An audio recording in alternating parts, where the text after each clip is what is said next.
하나님께서 계획하신 목적을 이루기 위해서 때로는 예기치 않은 사람을 사용하시기도 합니다.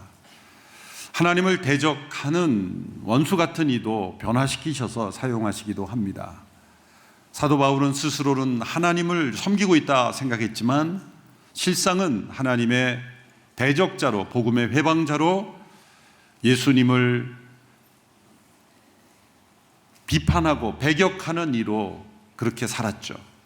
그러나 하나님께서는 그를 변화시키셔서 복음의 위대한 일꾼으로, 그리스도의 사도로 그를 사용하셨습니다.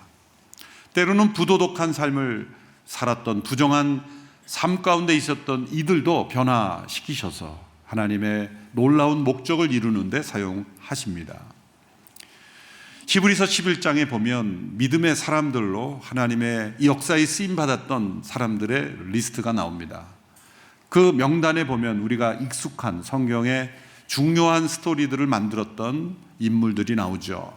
아브라함, 이삭, 야곱, 요셉, 모세, 다윗, 기드온, 다니엘과 같은 믿음의 사람들이 명단이 나옵니다. 그런데 그 명단 가운데 어울리지 않는 것 같은 한 사람의 이름이 나옵니다. 그 사람의 이름은 라합이라는 그런 여인의 이름입니다. 이 여인은 아모리 족속으로서 여리고 성에서 부도덕한 삶을 살고 있던 여인이었습니다. 이 여인의 이름이 어떻게 이 믿음의 전당이라고 할 수 있는 이 믿음의 사람들의 명단에 함께 포함될 수 있었는가?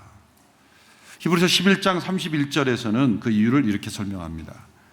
믿음으로 기생 라합은 정탐꾼들을 평안히 맞아들여 불순종한 사람들과 함께 죽지 않았습니다. 이 여인이 이스라엘의 정탐꾼들을 맞아들이고 아모리 족속으로서 여리고 그 성에서 죽지 않고 살아남은 것, 그 과정 속에 그녀의 믿음이 있었고 그 믿음 때문에 이 믿음의 사람들의 명단에 포함되었다는 거죠. 흥미로운 것은 이 11장에 보면 동일한 여호수아에 나오는 주인공인 여호수아는 나오지 않는다는 것이죠. 정작 나올 것 같은 여호수아는 나오지 않고 나오지 않을 것 같은 라합의 이름이 나온 이유는 무엇일까요? 여호수아가 믿음이 없었기 때문이 아닙니다.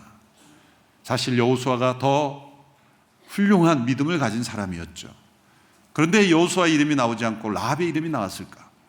성경 전체의 초점은 바로 장차 오실 예수 그리스도, 이 땅에 오실 예수 그리스도를 소개하는데 주 목적이 있기 때문에 여호수아가 빠지고 라합이 들어간 것이라 생각할 수 있습니다. 놀랍게도 이 라합이라는 여인은 메시아의 조상이었습니다.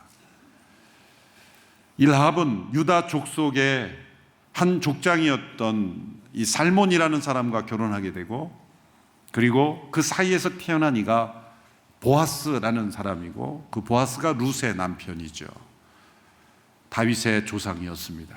마태복음 1장 5절 6절에 나와 있습니다. 살몬은 라합에게서 보아스를 낳고, 보아스는 룻에게서 오벳을 낳고, 오벳은 이새를 낳고, 이새는 다윗 왕을 낳았습니다. 여리고 성의 한 이방 족속이었던 여인, 게다가 그 성 가운데서도 가장 부도덕한 삶으로 사람들에게 때로 비난받고 부정한 삶을 살았던 한 여인이 믿음으로 말미암아 믿음의 사람이 될 뿐만 아니라 메시아의 조상이 되는 그런 변화가 일어났다는 것, 이것은 믿음이 가져다 주는 파격적인 변화, 믿음이 가져오는 우리 인생에 하나님의 역사가 임하는 놀라운 변화를 우리에게 보여주는 것입니다. 이 라합이라는 한 여인의 삶을 통해서, 그 여인에게 일어난 일들을 통해서 우리에게 가르쳐 주시고자 하는 것은 무엇입니까? 먼저 종교개혁자 조엘 캘빈이 한 코멘트를 한번 읽어보겠습니다. 아무리 뛰어난 사람이라 할지라도 믿음을 가지지 않는 한 하나님 앞에서는 전혀 존귀 여김을 받지 못한다. 반면에 이교도적이고 타락한 사람들 속에서마저 자리를 차지할 수 없었던 사람일지라도 믿음으로 말미암아 천사들의 날개 그늘 아래로 들어오게 되는 것이다. 우리는 이 라합의 믿음을 통해 그의 삶이 변화된 사건을 통해서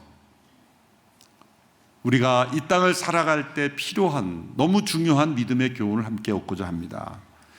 여호수아 2장에 나타난 사건을 간략하게 요약하면 이스라엘 백성들이 가나안을 정복하던 중에 만난 이 여리고 성, 그 성을 정복하기 전에 여호수아는 2명의 정탐꾼을 보냅니다. 과거 민수기에서 그들이 이스라엘 가나안 땅을 정탐할 때 이스라엘 정탐꾼을 12명을 보냈죠. 그때는 펼쳐진 땅을 정탐하는 것이었기에 12명이 가도 가능했을 겁니다. 그러나 여리고 성은 견고한 요새고 또 그 보안이 치안이 철저한 성이었기 때문에 2명도 많게 느껴질 정도로 아주 적은 수의 정탐꾼만 보내는 것이 가능했을 겁니다. 정탐꾼들은 여리고성에 들어가 가장 사람들의 눈에 띄지 않는, 의심받지 않을 수 있는 그런 곳을 찾았고 라합의 집을 찾아서 라합의 집에 들어가 정탐 활동을 하는 것이죠. 그런데 그 여리고성의 그 보안 경찰이 철저했기에 그것을 간파했고 이 라합의 집에 경찰들이 들이닥치게 된 겁니다. 그런데 이 여인은 이미 그 2명의 정탐꾼을 숨겨두고 그 여리고성의 보안 정찰이 올 것을 알고 미리 옥상 위에 숨겨두고 경찰에게 거짓말을 해서 따돌립니다. 그들이 오긴 했지만 이미 떠나고 난 이후입니다. 빨리 가서 그들을 뒤쫓아 보십시오 라고 그들을 따돌린 후에 이 정탐꾼들을 살려주면서 고백을 하고 그리고 이들에게 자신을 살려준다는 약속을 받습니다. 놀랍게도 이 라합은 이 정탐꾼들에게 그동안 있었던 일을 말하며 자신은 그 하나님을 믿고 싶어 했고 그리고 살고 싶어 하는 그러한 의도를 말하게 되죠. 그래서 라합의 집과 그와 관련된 사람들이 이 여리고성이 정복당할 때 구원을 받는 그러한 이야기가 여호수아 2장 3장에 걸쳐서 나오는 이야기입니다. 이 라합의 선택, 그 선택 이면에 나타난 이 라합의 믿음이 우리에게 주는 교훈은 무엇입니까? 첫째로 이 라합의 믿음은 살기 위해서 죽기를 각오하는 믿음이었다는 거죠. 라합에게 있어서 이 정탐꾼들을 숨겨둔다는 것은 매우 위험한 선택입니다. 여리고라는 그 작은 성에서 만일 정탐꾼들을 살려주었다는 것을 그 여리고 성의 지도자나 경찰들이 알게 된다면 그녀는 죽음을 면치 못했을 겁니다. 이것은 사선을 뛰어넘는 선택입니다. 매우 위험한 선택입니다. 근데 왜 이 여인이 이런 선택을 했습니까? 간단합니다. 그 선택이 매우 위험해 보이는 선택이라 할지라도 그 길이 살 길이라고 생각했기 때문이에요. 그 길이 살 길이라고 믿었기 때문입니다. 라합은 살기 위해 죽기를 각오한 선택을 한 것입니다. 그녀가 여리고성의 영웅이 될 수도 있었을 겁니다. 옥상 위에 그 2사람을 숨겨두고 경찰에게 위에 제가 잘 숨겨놨습니다. 그렇게 고발만 하면 그는 여리고성의 영웅으로 취급받을 수도 있었을 겁니다. 그리고 이 상황을 보면 정탐꾼들이 숨겨달라고 하지 않았습니다. 정탐꾼들은 나름 안전하다고 생각했지만 이제 발각될 그 위기 속에서 그것을 미리 감지한 라합이 오히려 주도적으로 그 정탐꾼들을 숨겨주고 거짓말을 통해 따돌려 구원해 주었습니다. 여러분, 죽기를 각오한 이 라합의 선택은 바로 그 이면에 보면 이 길이 내가 진정 살 길이라는 확신이 있지 않으면 이런 결정을 내릴 수가 없던 거죠. 여러분, 이러한 라합의 믿음은 오늘 우리가 예수님을 믿는 믿음의 원리와 동일한 점을 알려줍니다. 예수님을 믿는 것은 살기 위해 믿는 겁니다. 믿지 않으면 죽기에 믿는 것입니다. 때로 이것이 위험한 상황으로 우리를 내몰지라도, 육신의 생명이 요구될지라도 우리는 이 믿음을 포기할 수 없는 것은 이 믿음이 가져다 주는, 이 믿음을 통해 얻는 하나님의 구원이 우리에게 약속되어 있기 때문이죠.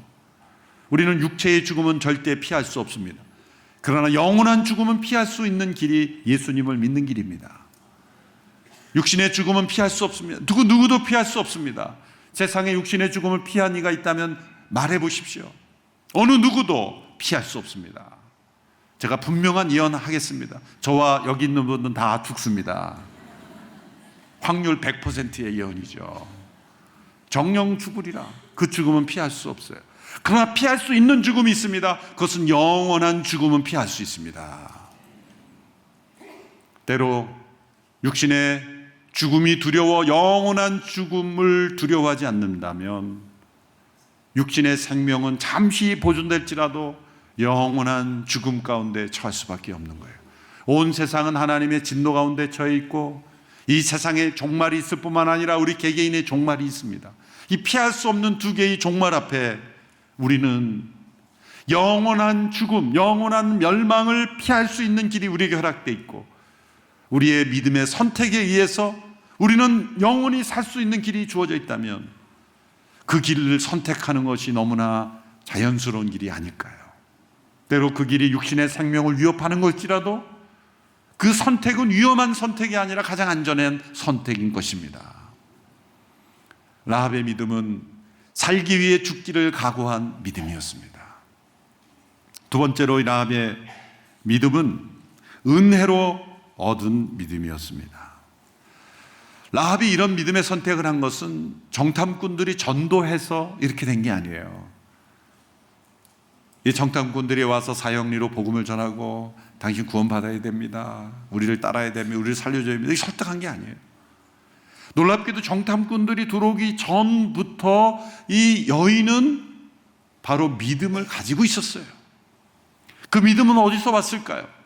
유대율법도 모르고 이스라엘 역사도 모르고 하나님이 함께 하시는 표적도 한 번도 나타나지 않은 사람인데 어떻게 이 믿음을 가질 수 있었을까? 그것은 하나님께서 이미 이스라엘 백성들을 출애굽시킬 때 일어난 기적, 그리고 요단강을 건너고 요단 동편에 있는 시온과 혹 이 두 족속에게 임한 하나님의 심판의 소문들이 여리고 성에까지 들린 겁니다. 이미 출애굽할 때의 놀라운 사건들이 사람들의 입에서 입으로 전해진 거예요. 그 일대의 수많은 사람들에게 이스라엘 민족으로 인하여 생겨난 놀라운 기적의 소문이 난 겁니다. 이것이 여리고 성에까지 들려오고 라합에게까지 들려온 거예요. 놀랍게도 그 소문과 함께, 그 소식과 함께 성령님이 역사하셔서 라합 안에는 이 믿음이 생성된 것입니다. 때마침 정탐꾼들이 왔고 그 사건을 통해 라합은 자신의 믿음을 고백하였고 그 길이 살 길이라고 여겨 그 정탐꾼들을 도와주는 선택을 하게 된 것이죠. 여러분, 우리가 누군가에게 복음을 전해서 그 영혼이 예수님을 믿는다고 할 때 내가 전해서 구원했다, 이거 교만한 말이에요. 사실 하나님께서 이미 그 영혼 가운데 역사하셔서 그 영혼이 예수님을 받아들일 수밖에 없는 그런 준비를 다 해놓으신 거예요. 여러분, 내가 믿었다고 해서 내가 똑똑하고 잘나고 분별력이 있어서 믿음을 선택했다, 이 교만입니다. 참된 믿음은 안 믿을 수 없어서 믿은 거예요. 믿음이란 나의 삶을 좀 더 교양 있게 만드는 문화생활을 위해서 내가 선택한 게 아니에요. 안 믿어도 되는데 조금 더 교양 있는 삶으로 나가기 위해서, 나를 더 고상하게, 더 문화적인 사람으로 나를 고양시키기 위해서 믿는 게 아니라 이 길이 살 길이기에 믿는 것이고 안 믿을 수 없어서 믿는 거예요. 믿지 않을 수 없는 하나님의 강권하심이 있기에 우리 모두가 이 믿음의 길을 걸어가는 줄로 믿습니다. 하나님의 은혜가 우리 가운데 있기에 우리가 믿어진 거예요. 이 라합의 믿음이 바로 하나님이 행하신 일로 인하여 그녀의 마음속에 믿음이 일어났던 것처럼 우리 모두가 은혜로 믿음을 얻게 된 것이죠. 셋째로 이 라합의 믿음은 행동으로 나타나는 전인격적인 믿음이었습니다. 전인격적인 믿음. 10절과 11절의 말씀을 함께 읽어보겠습니다. 시작. 당신들이 이집트에서 나올 때 여호와께서 당신들을 위해 어떻게 홍해의 물을 말리셨는지, 당신들이 요단강 건너편 아모리 사람의 두 왕 시온과 옥을 어떻게 진멸시켰는지에 대해 우리가 들었습니다. 우리는 그 소식을 듣자마자 마음이 다 녹아내렸고 당신들 때문에 모두 용기를 잃었습니다. 당신들의 하나님 여호와는 위로는 하늘과 아래로는 땅의 하나님이시기 때문입니다. 라합은 하나님께서 홍해를 가르시고 요단 동편 시온과 혹 그 민족을 멸망시킨 것을 들었을 때, 그것은 지식의 영역이에요. 정보의 영역입니다. 마음이 녹았고 두려워했다, 이 감정적 영역입니다. 그런데 거기에 머무르지 않고 행동한 것입니다. 선택을 한 것입니다. 참된 믿음은 지식과 감정과 의지가 하나로 모아져서 선택하는 것입니다. 믿음은 행동으로 나타납니다. 믿음은 선택으로 나타나는 거죠. 야고보서에서도 참된 믿음을 설명할 때 이 라합의 행동을 참된 믿음의 증거로, 전인격적인 믿음의 증거로 예를 들었죠.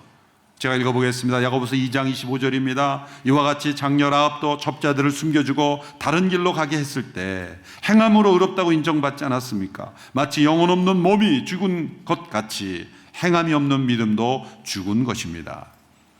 참된 믿음은 행함을 만들어낸다. 그 행함은 바로 전인격적인 믿음인 것이죠.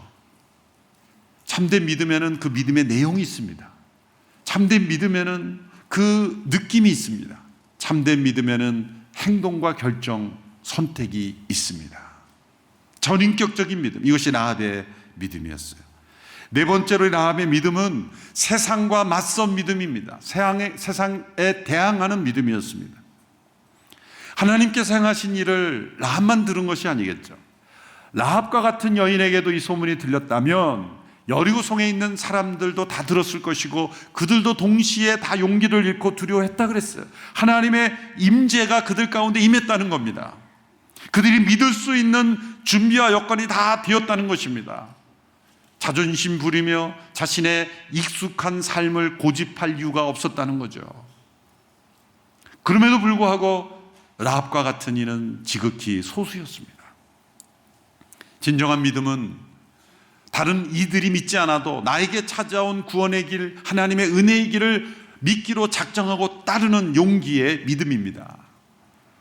마틴 루터가 1517년 95개조 반박문을 내걸었을 때 그것은 세상을 맞선 믿음이었습니다.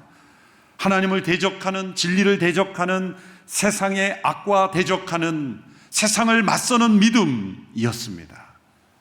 교회 역사적으로 참된 믿음의 역사는 언제나 세상을 맞섭니다.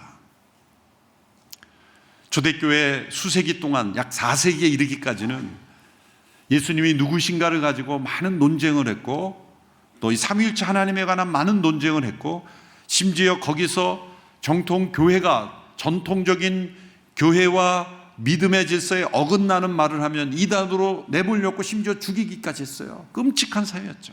말 한마디 잘못하는 게 생명을 잃을 수도 있는 그런 위험한 시대였어요. 그때 아타나시우스라는 초대교회의 교부는 예수님의 신성이 하나님과 동일한 본질이다. 사실 예수님이 이미 말씀하신 거예요. 예수님이 말씀하신 거를 주장했다고 해서 이단으로 몰리고 5번이나 유배를 당하는 엄청난 고난을 당했죠. 그러나 그는 위험한 선택을 포기하지 않고 예수님의 말씀을 붙잡고 당시의 세상을 대항했던 거예요. 그는 자신의 형편을 라틴어로 컨트라 문돔이라고 against the world, 세상에 대항하는 믿음이다 그렇게 표현했습니다. 라합이야말로 그 당시에 세상을 대항하는 그런 믿음이었어요. 참된 믿음은 세상을 대항합니다. 많은 사람들이 다 믿을 때 함께 믿기는 쉬워요. 그런데 많은 사람들이 믿지 않을 때, 특별히 가족 가운데 믿는 이들이 아무도 없을 때 나 홀로 그것을 대항하여 믿는다는 것은 얼마나 어렵습니까? 라합의 믿음이 그런 믿음이었다는 거예요. 그러나 여러분, 세상을 대항하는 믿음이 진짜 믿음입니다.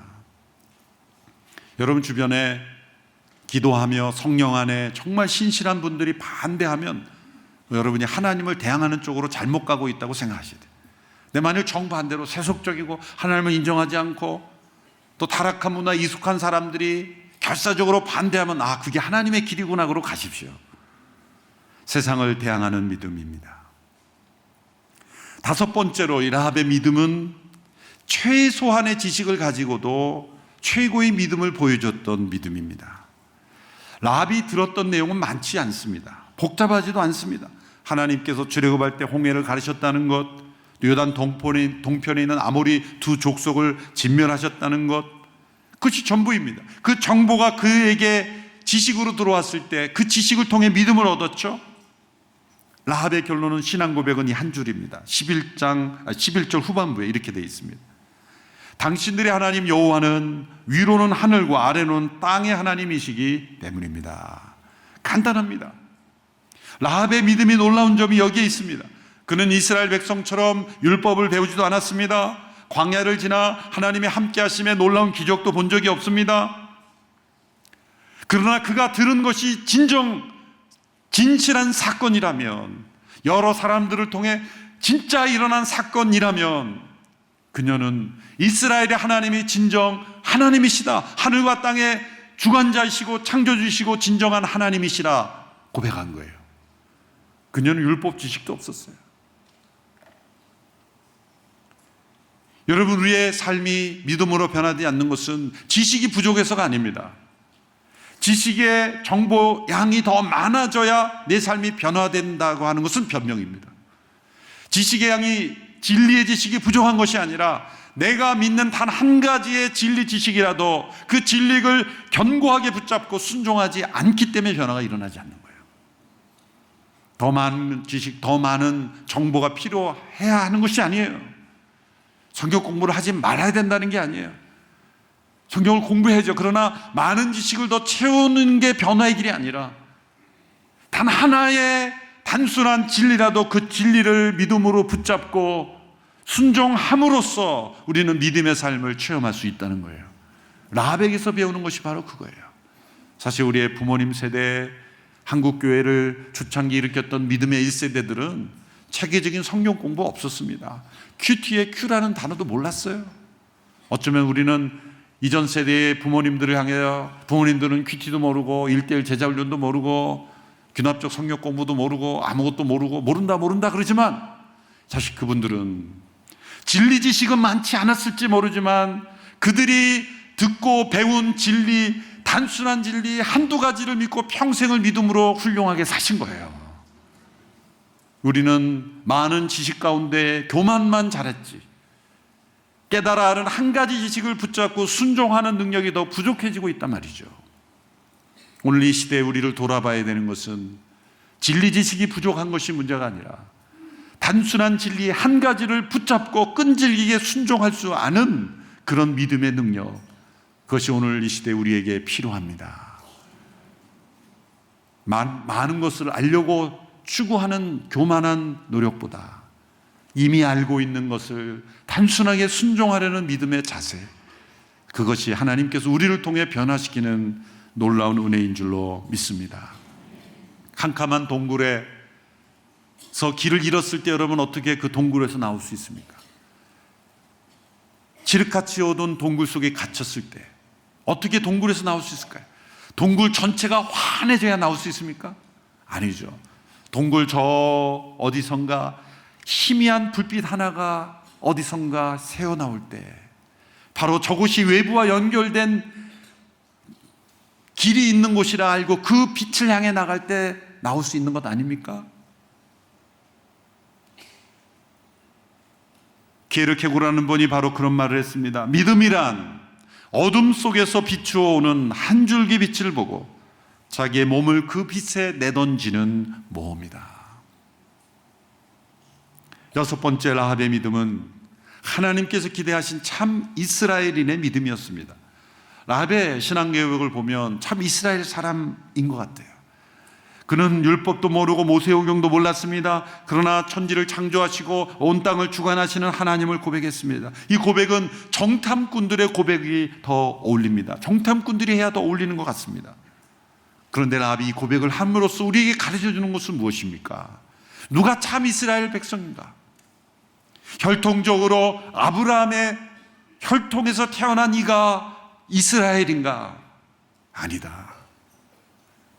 사람의 뜻으로 육적으로 혈통으로 태어난 이가 아니라 오직 하나님의 뜻으로 성령의 거듭남으로 참된 신앙 고백을 가진 이가 참 이스라엘인이다.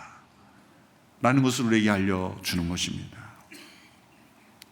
어떤 사람들은 이 라합이 거짓말을 한 것을 가지고 끝까지 물고 늘어지는 사람이 있어요. 아직까지 물고 늘어지는 사람이 있어요. 특별히 기독교 윤리학자들. 어떻게 이 거짓말한 것을 하나님 인정할 수 있느냐? 하나님이 거짓말을 좋아하신 게 아니에요. 너희들이 무슨 거짓말을 해서라도 위기를 모면하라는 것을 가르쳐 주신 것이 아닙니다. 라합의 상황 속에서 그녀의 최선이었겠죠. 그러나 그런 거짓말도 하나님은 미워하십니다. 하나님께서 라합을 믿음의 사람으로 받아주신 것은 그녀의 거짓말까지 좋은 것이라고 여기는 것이 아니라 그녀에게 그런 거짓에 익숙한 허물과 죄가 있음에도 불구하고 그녀에게 하나님이 기대하시는 믿음이 있다면 하나님과의 관계를 시작해 주신다는 거예요. 라합에게가 보여주는 것은 우리가 믿음의 삶으로 들어갈 때 처음에는 많은 연약함, 허물, 죄가 그대로 있는 채로 하나님은 받아주신다는 거예요. 하나님은 우리에게 하나님 앞에 나올 때, 내 앞에 나올 때는 적어도 이렇게 완전해야 된다. 너희 삶에 거짓이 하나도 없어야 된다. 허물이 없어야 된다. 그러면 내가 너희를 받아주겠다 요구하신 분이 아니죠. 수고하고 무거운 짐진 자들아 다 내게로 오라. 수고하고 무거운 짐이란 죄입니다. 허물입니다. 우리 안에 있는 때로 거짓, 허물, 상처, 아픔들 있는 그대로 하나님의 살아계심을 믿고 구원의 길을 믿고 나오는 그것은 우리의 허물에도 불구하고 하나님은 우리를 믿음의 길로 인도하시고 그리고 그 허물을 하나씩 하나씩 바꾸어 주시는, 우리 안에 있는 모든 거짓을 제거해 주시고 거룩한 삶으로 변화시켜 주시는 선 영접 후 변화예요. 선 변화 후 영접이 아니라 선 변화 후 영접은 율법주의예요. 그렇죠? 제가 해놓고도 너무 어려운 말을 해가지고 지금 이 라합을 있는 그대로 받아주신 하나님, 우리도 내가 완벽해야 하나님 앞에 받아들여질 수 있다 그렇게 교만하게 자신을 높이지 말고 우리에게 주어진 진리의 구원의 지식을 믿음으로 받아들이고 하나님 앞에 겸손히 나아가는 저희들이 되길 원합니다. 마지막으로 일곱째, 라합의 믿음은 자신만이 아니라 다른 사람들도 함께 구원하는 그런 믿음이었죠. 12절 13절의 말씀을 보십시오. 같이 읽겠습니다. 시작. 이제 여호와를 두고 내게 맹세해 주십시오. 내가 당신들에게 자비를 베풀었으니 당신들도 내 아버지 집에 자비를 베풀어 주십시오. 그리고 내게 확실한 징표를 주십시오. 내 부모와 내 형제자매들의 목숨을 살려주고 그들이 가진 모든 것을 지켜주며 당신들이 우리 생명을 죽음에서 구원해 주시기 바랍니다. 라합이 가졌던 믿음이 참된 믿음인 것은, 그 증거는 그 길이 살 길이라고 믿었고 그 진리를 굳게 믿어서 변화되었고 이스라엘인이 되어야만 살 수 있다고 믿었고 거짓말을 해서라도 그 길로 걸어가기를 원했고 그 믿음이 참된 믿음이라는 것은 자신만 살기를 원치 않았다는 거죠. 가족은 물론이거니와 자신이 알고 있는 사람들을 다 불러 모았을 거예요. 정탐꾼이 돌아간 이후로 라합은 만나는 사람마다, 자기 수첩에 있는 사람마다 연락을 해서 자기 집으로 와야 살 수 있다고 전했을 거예요. 분명 믿지 않은 사람들이 있었을 거예요. 노아가 방주를 지어놓고 이 방주에 들어와야 산다고 이렇게 했을 때 분명 들어오지 않은 사람들이 많았던 것처럼, 심지어는 가족 중에도 믿지 않은 사람들이 있었을지도 모르지만 라합은 끊임없이 사람들을 자신의 집으로 초대했을 겁니다. 그녀의 집에 달려진 붉은 줄이 유일한 여리고성에서 살아남을 수 있는 유일한 구원의 처소였으에 라합은 끊임없이 사람들에게 자신이 살 길을 함께 초대했을 거예요. 참된 믿음은 결코 나만의 믿음으로 머물러 있지 않습니다. 내가 믿은 이 믿음을 통하여 내가 영원한 생명을 얻는 구원의 길을 내가 확실히 믿고 경험했다면 반드시 그 믿음은 다른 누군가를 함께 초대하는 믿음이 됩니다. 세상에 맛있고 싸고 좋은 식당만 발견해도 누군가를 데려가잖아요. 여러분, 교회 앞에 정말 싸고 맛있는 식당을 발견했으면 어떡합니까? 이런 결심을 합니까? 나는 누구에게도 알릴 수 없어. 그런 결심이 올라옵니까? 아니면 사랑하는 사람들이 막 생각납니까? 누구도 데려와야지, 누구도 데려와야지. 세상에 그 육신의 즐거움을 가져다주는 맛있고 싼 음식만 발견해도 누군가를 데려가고 싶어 하는데, 이 믿음으로 구원받는, 믿음으로 생명을 얻고 믿음으로 살 길을 얻는 믿음이 우리 안에 살아있다면 반드시 누군가를 데려가고 싶지 않겠어요? 그래서 전도는 의무가 아니라 자연스러운 겁니다. 그래서 심지어 이런 말도 가능해요. 한번 따라해 보세요. 좀 충격이겠지만 마음을 가다듬고 충격받지 마시고, 전도하지 않으면 전도 대상자이다. 참된 믿음이 있다면 그 믿음을 나누고 싶고 전하고 싶고 초청하고 싶어요. 이 라합의 믿음이었어요. 여러분, 한 부도덕한 삶을 살았던 한 여인의 삶도 이렇게 메시아의 조상이 되고 경건한 후손의 삶을 사는 믿음의 삶으로 변화되었다면 그 누가 변화되지 않을 수 있겠습니까? 혹 조상 가운데 부정한 과거가 있던 부모, 조상, 또 혹 심지어 자신의 과거의 삶이라도 하나님 앞에서 믿음의 삶에는 그 어떤 장애물도 없습니다. 하나님 모든 것을 씻어주시고 벗겨주시고, 하나님은 잘했다, 나에게 오라, 나와 함께 새 삶을 출발하자 초청하시는 그 믿음의 삶으로 걸어가는 저와 여러분이 되기를 주님의 이름으로 축원합니다. 세상 사람들은 과거를 중요하게 생각합니다. 족보를 중요하게 생각합니다. 과거에 부정한 일이 있다면 절대로 미래를 열어주지 않습니다. 세상은 그렇습니다. 그러나 하나님은 우리의 과거가 어두울지라도 우리의 과거를 보시고 우리를 택하시는 것이 아니라 우리의 믿음을 보시고 우리의 미래를 열어주시는 하나님, 그 은혜의 하나님과 동행하는 복된 아내가 되기를 주님의 이름으로 축원합니다. 기도하겠습니다.